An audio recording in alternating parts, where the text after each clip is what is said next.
the Giant. Damn you, John Cena. Epico and Primo, a.k.a. the Los Matadores. Matadores. The Killer Bees. Or one of the original tag team champions, Professor Tanaka and Mr. Fuji. Wow. Yeah, I mean, we Faces of Fear. The Barbarian and Haku.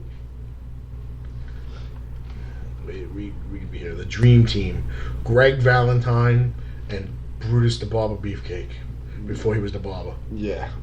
Hell no. Hell no. Hall of Fame and Bushwhackers. The Rock and Roll Express. I mean... Public Enemy. Public Enemy. We got some... Bro, where'd you find these teams? They've all been around, man. Oh, man. Evolution. And you decided to put 200 in a bracket. I couldn't stop. Once I started typing, it just kept going. My fingers were possessed. And it just decided to stop at 200. It had to stop at 200 because I didn't want it to blow up. All right, I understand. I think the brackets only hold 248 or something like that. Which, if I'm correct, you were asking for more. I did. Good dynamite dropping, Rob.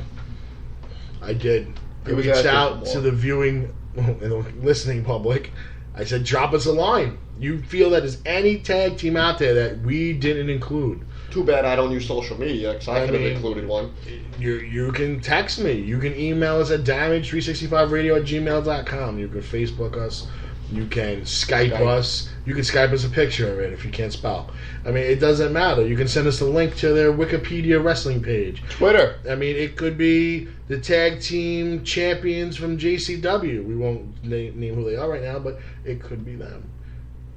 Kenny. I mean, one of them is a former WWE superstar. Whoa. So he does count as someone who... And he's already in this tournament, if I remember correctly... Well, he would have to be. Twice. Yeah, at least. At least.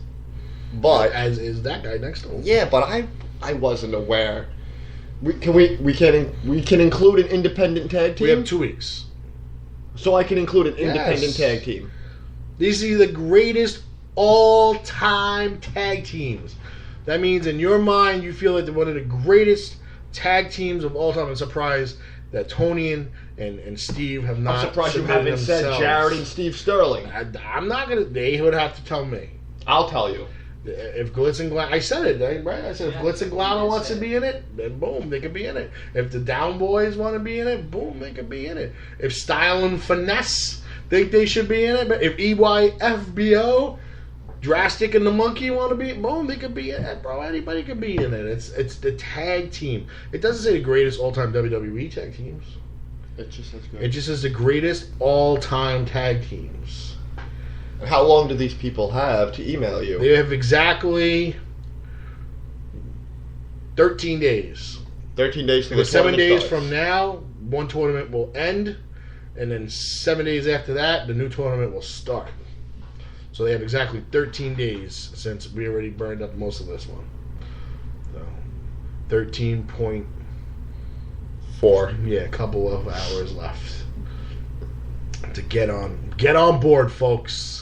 The Damage 365 greatest all-time tag teams. You think they should be on this list? You let us know. Drop us a line at damage365radio@gmail.com or on Twitter at damage365radio. Same address on Skype. Hit me up personally on Facebook. You can drop me a personal message. Anything you want. You feel they're supposed to be in this tournament. Bam. You let us know and we'll get them in this tournament. But let's get down to somebody we were hinting towards. Yeah? We were hinting towards. Jersey Championship Wrestling was live this past Friday night in Brick, New Jersey. And it featured former WWE superstar Sean Waltman, formerly known as X-Pac, or the 1, 2, 3 Kid, if you want to go before that. He was awesome. He was one of the cruiserweight guys. Back in '97, and when we seen him in JCW, Mm-hmm. and when we seen him in Warriors of Wrestling. Every time we've seen him. He's a good entertainer. He absolutely is. He knows how to play to the crowd. Absolutely. Okay. Knows how to wrestle. Also there was WWE Hall of Famer, former WWE and WCW and NWO member, Scott Hall, a.k.a. Razor Ramon. And he looks great, man. He does. He looks great. And he was in the house, as well as former WCW, ECW wrestler Crowbar, which he goes by Devin Storm. So another name in the house. But we had the likes of Chris Dickinson, Nick Gage, the heavyweight champion Joey Janela, Danny DeManto. We had B Squad. Watch out for them. Hal the Beast and Sea Monster Mac. EYFBO were not able to make the show.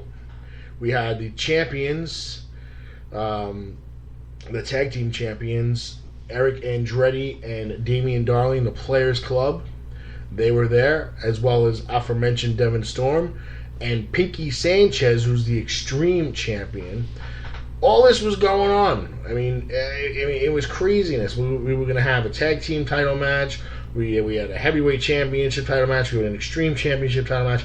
We had a first time ever Dream Grudge match. Nick Cage taking on Chris Dickinson. That was a hell of a match. I mean, what a hell of a show. It was that match was nuts. Two big, strong, physical guys. They were stiff. They were hitting hard. I saw Dickinson yesterday at the Warriors show, and he was still feeling it.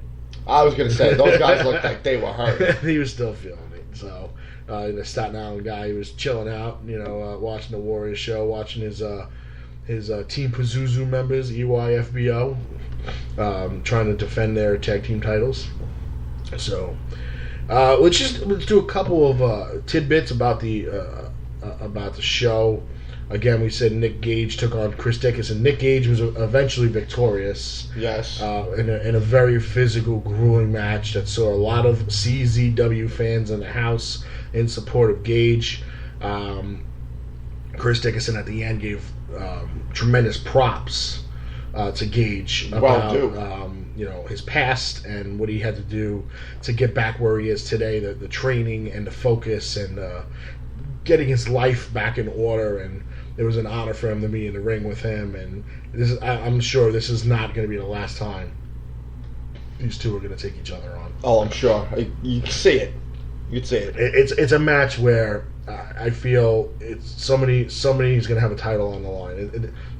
One of these guys is going to have to go through another to win a title. Well, I definitely pay to see it again. Definitely. Yeah. Just throw some weapons in there. You don't need it. You don't need it, but they're physical enough. They're definitely physical enough. The CCW fans would love it. They'd be like, get the tables. I could just imagine what they would do with weapons, because they go hard. They do. Let's see. JCW Extreme Championship match saw Pinky Sanchez hold on to his title against Devin Storm in another very, very physical match. They definitely had weapons. They definitely had everything. Everything. Kitchen sink. That was a very physical match. We had Danny DeManto. He took on Vincenzo. Vincenzo.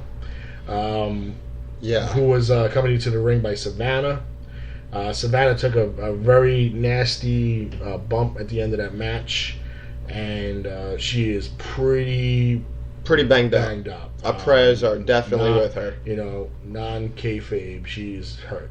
And we want to send our wishes out to Kimberly Cavanaugh. She also known as Savannah. We want to make sure wishes are out there that you get well soon. I know Superstars of Wrestling is asking some of their talent if they're not willing to take their pay for the next show. All proceeds are going to go to helping Savannah and her medical expenses. I don't want to rumorize anything because that's not what we do. We're not ESPN. No. Collarbone is one of the things I read. I don't know anything else other than that. but we'll be happy to set up a table, sell merchandise at the show, and donate our proceeds to help her. So I have no problem with that. Since we don't really sell much, we sell cards. So, but you never know. You never know. People might feel when you throw some incentive like that in there.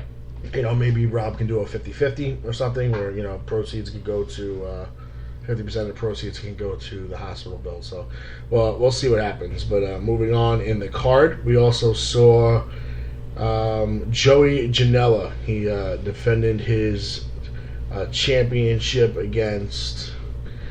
Oh no, we know who we. It's right in front of my face. He took on Jaka. He did. He took on Jaka of Team Pazuzu. We won him on the show. In a very physical match that saw Joey Janela hold on to his title. And little did he know he would be involved in another match later on. So he did not know that. But the Players Club sporting their #KillTheClick shirts. They were very confident. They came out very confident, and they were taking on. At this time, they only felt that they knew about. They were taking on X-Pac, who didn't have a partner. His partner wasn't able to show up today, so Joey Janela came out with them. He was giving them props and blah blah blah blah, and then boom, all of a sudden we find out that Joey Janela is the tag team partner of X-Pac now. Hell of a partner to have. So now you got the Players Club, Andretti and Darling, the champs, taking on X-Pac and Joey Janela, who, remember, had a very physical match earlier in the night. But this match went back and forth. Couple of gashes taken out of the back of Darling and Andretti. I don't know whether it was the ring or somebody was hungry. They were nasty cuts. Somebody was a little hungry in the ring. I don't know. Looked like he just woke up from a Freddy Krueger dream. Yeah, it was pretty physical, but in the end, new JCW Tag Team Champions, X-Pac and Joey Janela. A double champion, which we posted that on our page as well. The picture with Scott Hall doing the NWO pose, pointing to Janela holding both titles, X-Pac holding the one tag team title, sporting a little bit of a mix of his the Generation X top with his NWO bottom. Yes. So a little confusing here. I liked it. It was interesting, but it was a combo package deal. Combo package, yeah. And on a side note, not to take anything away from Joey or X-Pac or Scott in that match, but it was really nice to see the bounty hunter, Johnny Ringo, coming out of retirement. Yep. Back in a match. Teaming up with Slayer. Tagged up with Slayer, one of my favorite guys, absolutely out of his mind. Yep. Only guy I know that can get out of a straitjacket. Yep. No help. While he's rolling around on the ground. And no help. Bouncing up the ring, but it was a good night. I mean, the only thing that was really missing from this night was Too Hot Steve Scott. He's a mainstay at JCW, and he's got some health issues, and we wish him luck, and we want him to come back soon. Please. We want our selfie. We want,